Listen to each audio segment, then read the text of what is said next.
Boa noite, sejam muito bem-vindos ao TDM Entrevista. Hoje vamos falar de Europa. É nosso convidado o Presidente do Instituto de Estudos Europeus de Macau, José Luís Salles Marques. Muito obrigado por estar connosco. Bem-vindo, é um regresso a este programa. O Alto Representante para os Negócios Estrangeiros da União Europeia afirmou ontem mesmo que a União Europeia não tem recursos para combater campanhas de desinformação que partem da China com objetivos políticos. Que leitura é que faz destas afirmações e, no seu entender, a que é que se refere em concreto José Borrell? Bom, antes de tudo mais, deixe-me só dizer que as opiniões que vou dar são minhas, não representam o Instituto, portanto são opiniões exclusivamente pessoais. Bom, eu penso que estas afirmações que foram feitas têm que ser lidas dentro de um determinado contexto. E esse contexto é algo que resulta de uma situação que é objetiva, que a própria Europa ou a União Europeia acaba por refletir nas suas relações externas, que é um sentimento de uma certa fragilidade da própria União Europeia. Portanto, a partir de uma certa altura e por causa da evolução da situação interna na Europa, estou a falar de alguns anos para cá, e também daquilo que a Europa começou a sentir que seriam, digamos, as ameaças externas, sobretudo provindas da parte do norte, não é, da Rússia, a declaração ou o manifesto sobre a segurança europeia de 2016 traduz uma Europa com muitos receios e com receios de que o seu próprio sistema possa ser posto em causa, ou aquilo que são os seus valores, nomeadamente a democracia, os direitos humanos, o primado da lei, enfim. Receios que são sobretudo fundados, mas que nada têm a ver com a China, para dizer muito sinceramente, porque de facto esses são receios que têm a ver, e todos nós conhecemos ou seguimos mais ou menos de perto a evolução, por exemplo, da questão do populismo na Europa, ou a própria questão do fundamentalismo islâmico, enfim, as ameaças mais ou menos claras, outras não, provindas do norte, e algumas, digamos, das relações mais difíceis com a sua própria vizinhança. E, portanto, na realidade, a União Europeia que hoje temos é uma União Europeia que se sente relativamente fragilizada. Portanto, eu acho que esta questão eu queria começar por sublinhar. E essa fragilidade nota-se em particular, por exemplo, na questão das relações com a Rússia, e tivemos há bem pouco tempo desenvolvimentos significativos nesse capítulo, com uma visita de José Borrell, mais uma vez, a Moscovo, com uma conferência de imprensa que não correu nada bem, basicamente foi encurralado, foi obrigado, na prática, a criticar os Estados Unidos em relação a Cuba, a imprensa estatal também fez uma pergunta de forma a fazer um paralelismo entre a Catalunha e Navalny, ou seja, não ficou nada bem na fotografia. Parece efetivamente que, nesta visita. Sim, parece efetivamente que há uma certa insegurança na gestão das questões externas e, portanto, essa visita à Rússia acaba por ter sido muito criticada, até do próprio Parlamento Europeu, porque, de facto, a Europa supostamente ia lá tentar afirmar, digamos, a sua autonomia estratégica, em certa medida fazer ouvir a sua voz de uma forma diferente do que tem sido até agora. Portanto, uma vez que esta comissão tem-se pautado muito desde o princípio por procurar, segundo eles dizem, afirmar, digamos, a presença e a projeção estratégica da União Europeia e a sua afirmação como um ator na cena internacional, que não seja apenas dependente ou esteja mais ou menos, digamos, seja um ator autónomo e não um ator seguidista, por exemplo, relativamente aos Estados Unidos. Posto isto, portanto, aquilo que nós vemos é efetivamente uma certa insegurança e aquilo que se projeta acaba por ser não uma imagem de uma grande unidade e de uma grande certeza sobre aquilo que se está a fazer, mas o contrário. E, portanto, esta afirmação relativamente à China, o contexto surge já de alguns, enfim, no decurso do ano passado, quando a União Europeia sentiu que, por exemplo, as campanhas que a China, que do ponto de vista da China eram campanhas, por assim dizer, de solidariedade e de apoio, enfim, a países europeus, no discurso proveniente da República Popular da China, que a Europa terá também interpretado, pelo menos algumas, digamos, partes desse discurso, como sendo uma campanha da China para, sobretudo, afirmar a superioridade do seu regime. E daí, embora isso tivesse acontecido posteriormente, mas desde 2019 que a União Europeia tem uma política, digamos, uma linha política desenhada relativamente à China, portanto, um documento que orienta as relações com a China, onde a China, entre outras coisas, nomeadamente como um concorrente em certas áreas, como um parceiro, também como um parceiro no sentido da cooperação internacional, mas, para além de tudo isso, como um rival sistémico. E, portanto, essas afirmações relativamente à China têm de ser entendidas neste contexto muito geral que eu acabei de referir e, portanto, aquilo que se disse, enfim, são coisas muito genéricas, não há elementos muito concretos, mas, enfim, é o que rival sistémico ou não, o facto é que foi firmado um acordo, ou mais precisamente um princípio de acordo comercial entre a União Europeia e a China nos últimos meses, um acordo que, e sintomaticamente, em relação àquilo que estava a dizer da autonomia estratégica da Europa, foi firmado antes ainda da tomada de posse de Joe Biden, que, de forma indireta, deu a entender que preferia que fosse já depois de tomar posse, para haver um certo acertar de agulhas entre os dois lados do Atlântico. A Europa, desta vez, preferiu avançar sem ouvir os parceiros do outro lado do Atlântico. Isto poderá ser interpretado como uma reação àquilo que foi a postura de Trump perante a Europa nos últimos anos. Pois, eu penso que é sobretudo uma indicação, digamos, daquilo que alguns setores da liderança europeia, particularmente no que diz respeito à Angela Merkel, não é? Portanto, têm relativamente às relações da União Europeia com a China.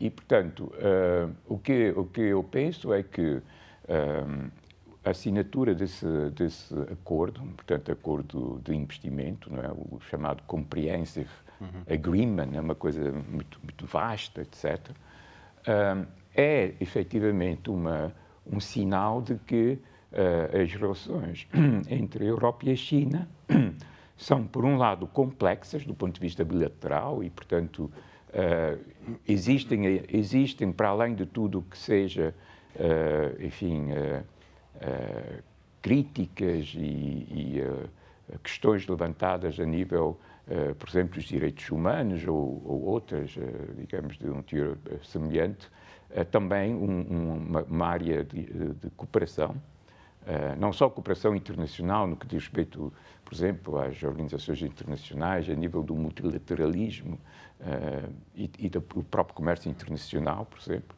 mas também, neste caso concreto, a nível do investimento e olhando para aquilo que são os interesses europeus. Obviamente que, como foi dito, na altura, estamos cerca de 3 semanas da tomada de posse de Joe Biden, através do seu Conselho para a Segurança. É claro, não o podiam fazer diretamente, estavam proibidos de fazer, mas enfim, procuraram os caminhos, digamos, para transmitir, gostariam de conversar sobre o assunto. Todavia, a reação europeia foi a de que o timing era aquele, e, portanto, percebe-se porquê. E, de facto, na realidade, os Estados Unidos assinaram um acordo, portanto, no fundo, um acordo que foi muito imposto, que é o chamado acordo da fase 1, não é? O acordo comercial entre os Estados Unidos e a China, onde prejudica de uma forma muito direta o comércio da Europa com a China, nomeadamente porque impõe, digamos, elementos quantitativos, não é? Em que obriga a China a adquirir aos Estados Unidos um certo volume de certos bens, certos produtos, que, efetivamente, enfim, a China tem um mercado que tem. Portanto, se é obrigado a comprar aos Estados Unidos, quer dizer que vai deixar de comprar a outros parceiros, nomeadamente à União Europeia. Portanto, há aí um prejuízo imediato e evidente relativamente àquilo que concerne as relações comerciais entre a China e a Europa e a União Europeia, que é provocada por esse acordo. Portanto, eu acho que a Europa sentiu-se no direito, não digo de responder taco a taco, mas pelo menos a agir consoante aquilo que são os seus interesses e os interesses dos europeus de uma forma autónoma e os interesses dos europeus, dos investidores europeus, nomeadamente e particularmente da Alemanha, portanto, mas não só, a França também e outros, portanto, são os grandes investidores europeus na China, é efetivamente conseguir condições para que os seus investimentos tenham uma maior capacidade e uma maior probabilidade de sucesso, para além de que há claramente aqui uma intenção, deixe-me só acabar esse pormenor que é muito importante, que devido àquilo que foi, digamos, a desglobalização iniciada no tempo de Donald Trump, não é? E há uma série de restrições impostas às empresas chinesas, provavelmente os investidores europeus verão com muito bons olhos até transformar talvez parte do seu investimento na China para um investimento muito mais virado para o mercado interno chinês do que para a exportação ou a reexportação. À luz daquilo que dizia há pouco, dos não sempre coincidentes interesses norte-americanos e europeus, à luz disto, como interpretar as declarações de Joe Biden na Conferência de Segurança de Munique, que disse de forma que certamente ficará célebre, America is back, e a Aliança Transatlântica está também de regresso, nomeadamente para fazer uma frente comum em relação à Rússia e, mais uma vez, em relação à China. Em que é que esta aliança reforçada que se pretende, pelo menos de um dos lados, fazer, em que é que se pode materializar daqui para a frente? Bom, eu penso que para já são declarações, não é? Portanto, e os Estados Unidos ainda não têm uma política definida para a China, por exemplo. Acho que, segundo li, a nova administração americana impôs assim um limite, se não estou a errar, até maio, ou mais ou menos, para definir um quadro em termos de relacionamento com a China, um quadro político. Ainda assim é importante referir que a questão da China é dos pouquíssimos temas que reúnem algum consenso na classe política americana, muito polarizada. Nomeadamente, é sintomático que Blinken já tenha pegado na frase e na expressão usada por Pompeo nos últimos dias de mandato, em que se referia a um alegado genocídio em Xinjiang. Portanto, não deixou cair esse termo. Bem, a questão é que nós o que podemos esperar da administração Biden, no que diz respeito ao relacionamento com a China, é até talvez uma atitude bastante forte no que diz respeito àquilo que são considerados os valores do sistema americano e talvez uma certa flexibilidade no que diz respeito às questões comerciais. Mas, enfim, para já nós estamos aqui para ver, não é? Para ver aquilo que vai sair efetivamente. Agora, no que diz respeito à forma como a Europa ou a União Europeia vai reagir àquilo que são, digamos, neste momento, o acenar dos Estados Unidos para um certo reatamento das relações transatlânticas que foram muito prejudicadas no tempo de Donald Trump e também para a tal constituição de enfim, de uma certa frente, não é? Para obstar à progressão daquilo que eles chamam de potências autoritárias, a Rússia, a China, etc. Portanto, acho que essa questão terá que ser, enfim, ainda muito profundamente analisada, porque há uma coisa que eu penso que os europeus não se esqueceram, é que a confiança que eventualmente tinham relativamente a essa parceria ou a essas relações transatlânticas foram muito prejudicadas pela administração de Donald Trump, porque efetivamente viu-se claramente que os Estados Unidos, às vezes, ou em certas circunstâncias, ou se calhar sempre, primeiro olha para os seus interesses, não é?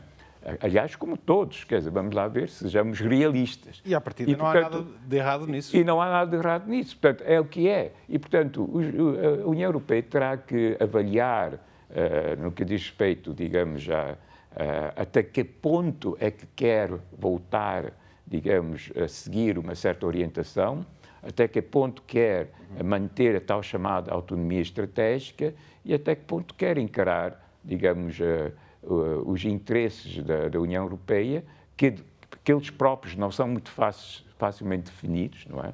Ou definíveis, na medida em que, quando se fala de relações externas da União Europeia, estamos a falar das relações externas da União Europeia enquanto tal, mas também estamos a falar das relações externas dos 28 Estados-membros, cada qual com a sua própria agenda política, com a sua própria agenda externa, embora em muitas situações bastante coincidentes. E no caso de algumas destas potências autoritárias, nomeadamente a Rússia e também a China, mas especificamente no caso da Rússia, prefere claramente falar numa base bilateral em muitos temas, até para retirar esse poder a que a União Europeia aspira na cena internacional. Falando de Rússia, o certo é que esta polémica em torno do caso Navalny levou que pela primeira vez tenha sido acionado o regime de sanções por violação dos direitos humanos. Vão ser aplicadas medidas a 4 funcionários russos envolvidos diretamente neste caso.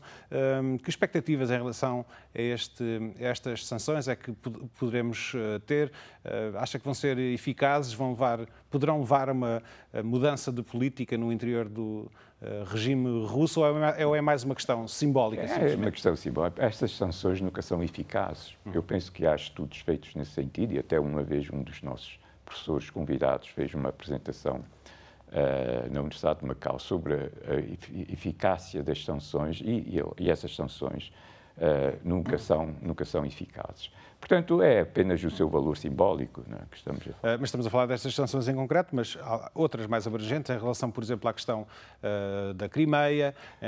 Sim, obviamente há sanções que prejudicaram, francamente, a economia russa. Portanto, que depois teve a sua resposta e, portanto, acabou por prejudicar, por exemplo, o comércio entre a União Europeia e a Rússia. Sim.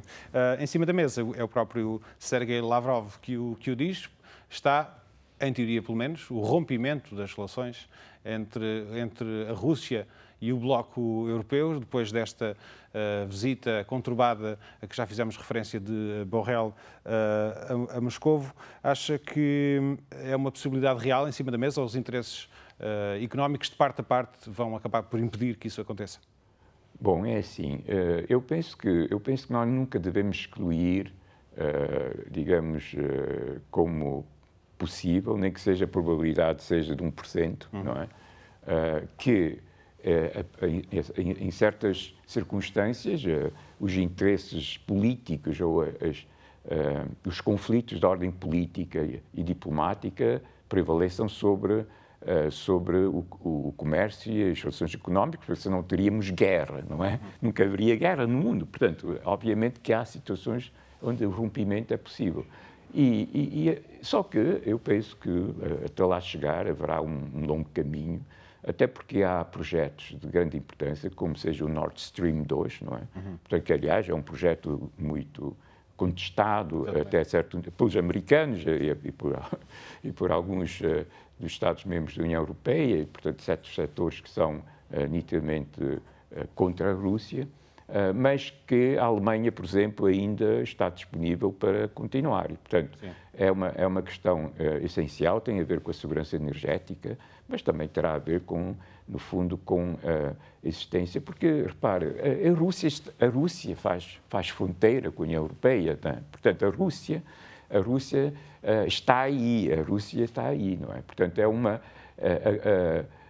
qualquer situação extremada apenas fará ainda piorar a situação em que estamos. Portanto, ninguém vai ganhar com isso. Falou da questão do Nord Stream, que é um bom exemplo dos interesses divergentes que existem entre as várias capitais dentro da União Europeia. A Alemanha, que é um peso pesado dentro da União, como é evidente, quer continuar com este projeto, que é criticado por muitos países europeus.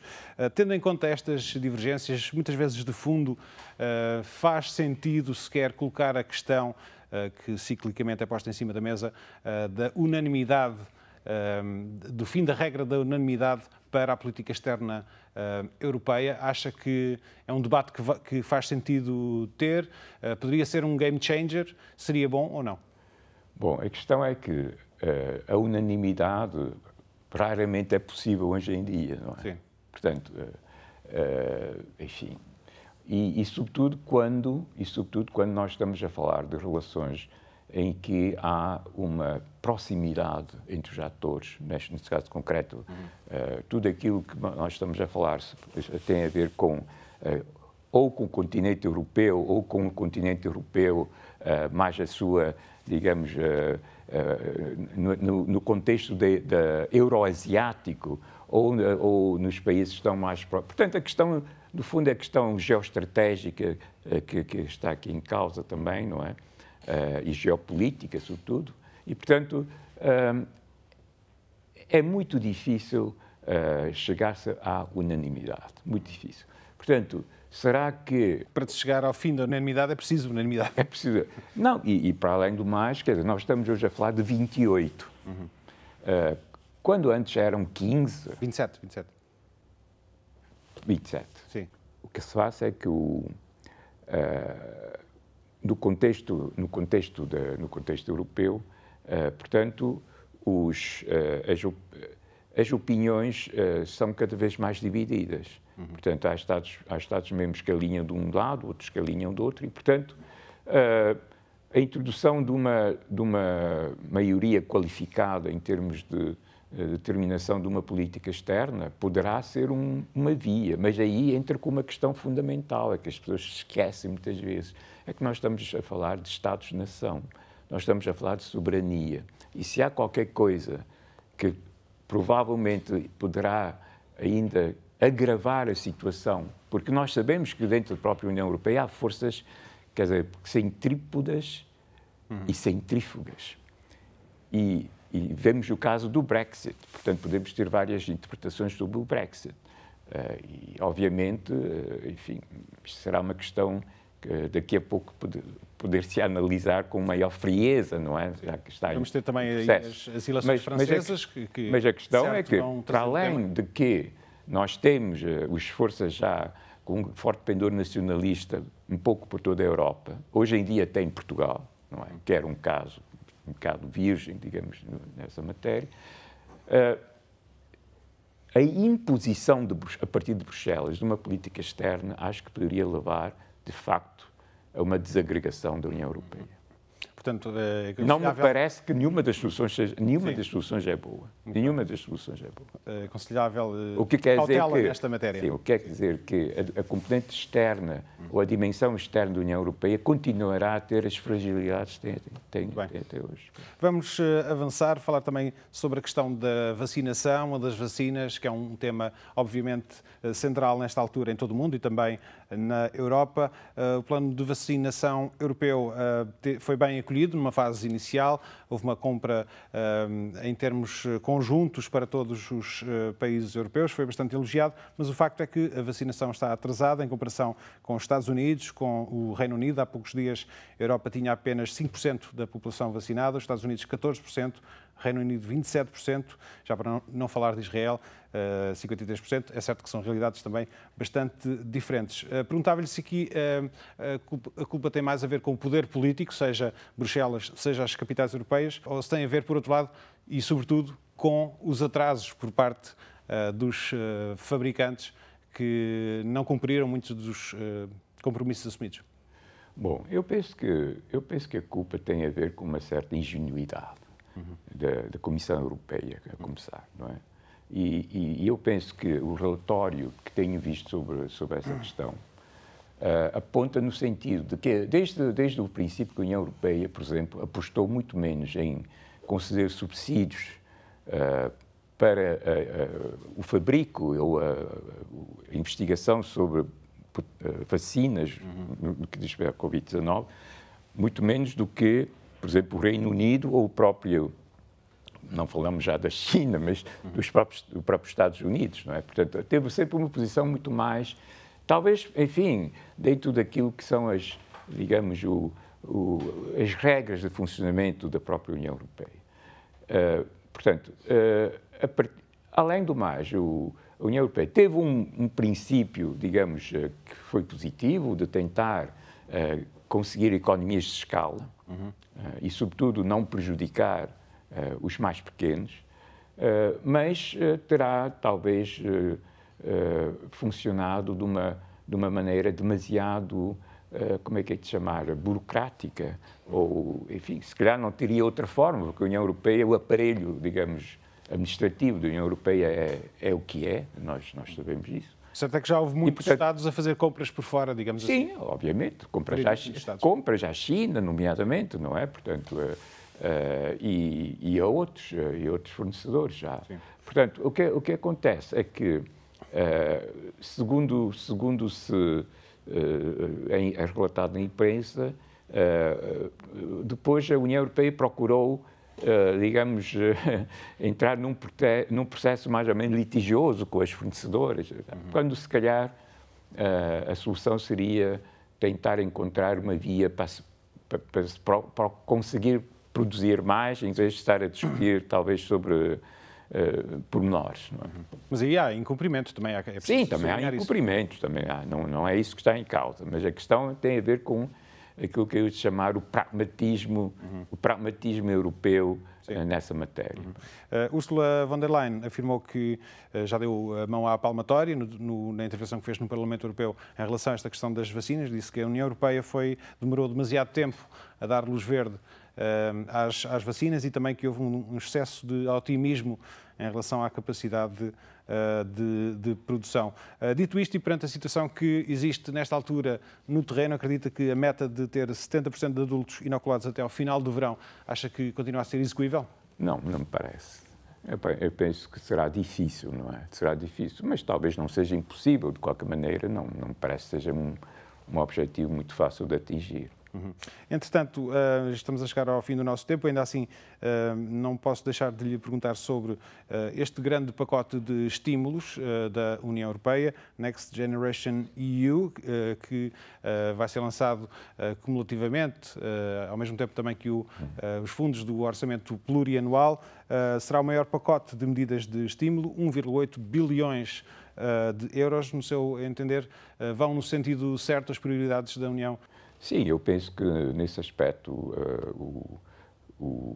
as prioridades da União Europeia estão bem desenhadas e esse pacote, obviamente, que vai fazer duas coisas. Em primeiro lugar, vai responder, digamos, aquilo que são, neste momento, as questões mais urgentes, mas no fundamental, o que procura é apoiar a reestruturação da própria economia europeia. No sentido da digitalização, de uma economia mais verde. E aí temos a comissária portuguesa com um papel muito relevante, a doutora Elisa Ferreira. Portanto, e acho, esperemos que esse processo corra bem.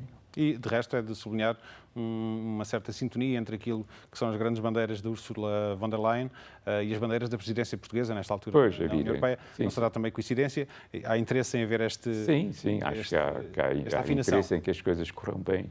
Em relação a esta questão do pacote de estímulos, é preciso sublinhar, e já foi sublinhado por muitos, que houve aqui um dogma que caiu, que é a contração de dívida. Exatamente, a mutualização da dívida. Mutualização da dívida. E a compra de dívida em termos europeus, em nome de todos os Estados-membros. Uma coisa impensável até há não muito tempo. E nesta altura, numa das maiores crises do projeto europeu, acabou por se avançar neste sentido.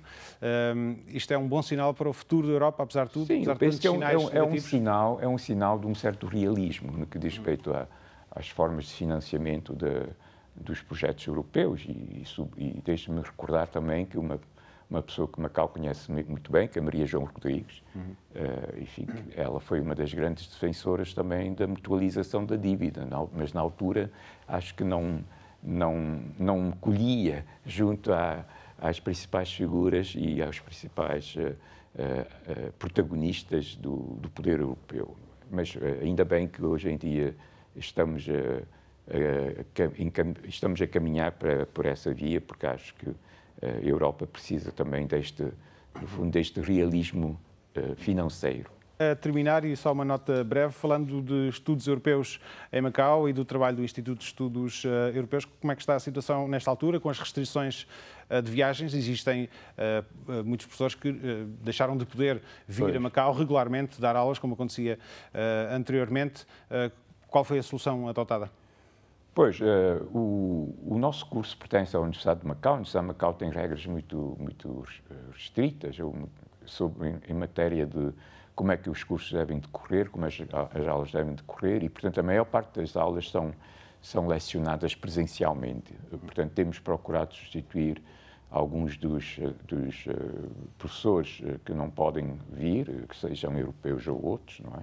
Por professores ou de Macau ou da China. Portanto, temos neste momento um professor chinês a dar um curso que tinha sido dado até agora por outro professor, mas, enfim, sem perda nenhuma qualidade, devo dizer, porque são pessoas extremamente competentes e sabedoras da matéria. Mas há uma outra exceção? Mas há uma outra exceção, que são sobretudo aquelas áreas em que é muito difícil substituir, por exemplo, enfim, questões que têm a ver, em que o perfil, digamos, o perfil do professor e a sua experiência e o seu conhecimento vão muito para além daquilo que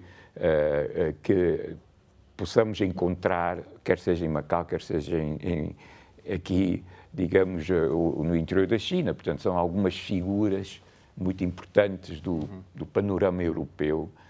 E aí conseguimos que essas figuras importantes possam dar as suas aulas através do Zoom, para bem dos nossos alunos. Agora sim, para terminar, perguntava-lhe como é que avalia a evolução do interesse em Macau pelos temas europeus, pelos assuntos europeus, com Brexit, com crises. Esse interesse tem tido flutuações ao longo dos últimos anos? Sim, obviamente. A maior parte dos meus alunos, neste momento, são alunos do interior da China. Portanto, agora, acho que continua a haver interesse, e sobretudo pela parte no que diz respeito ao investimento. Penso que, por exemplo, o acordo sobre investimento tem algum interesse em ser discutido em Macau, e embora ele não seja aplicável, portanto, há um artigo muito claro nessa matéria, portanto, mas há certos pontos relativamente a esse artigo, a esse acordo, que podem eventualmente suscitar algumas dúvidas. E, portanto, é um tema muito interessante, e também a questão do escrutínio sobre o investimento, porque o escrutínio sobre o investimento, que vai, obviamente, também afetar investimentos chineses, pode eventualmente também afetar investimentos de chineses de Macau na União Europeia. Muito bem, José Luís Salles Marques, muito obrigado por ter vindo ao TDM Entrevista. Obrigado. Nós voltamos na próxima semana, contamos consigo. Tenha uma boa noite.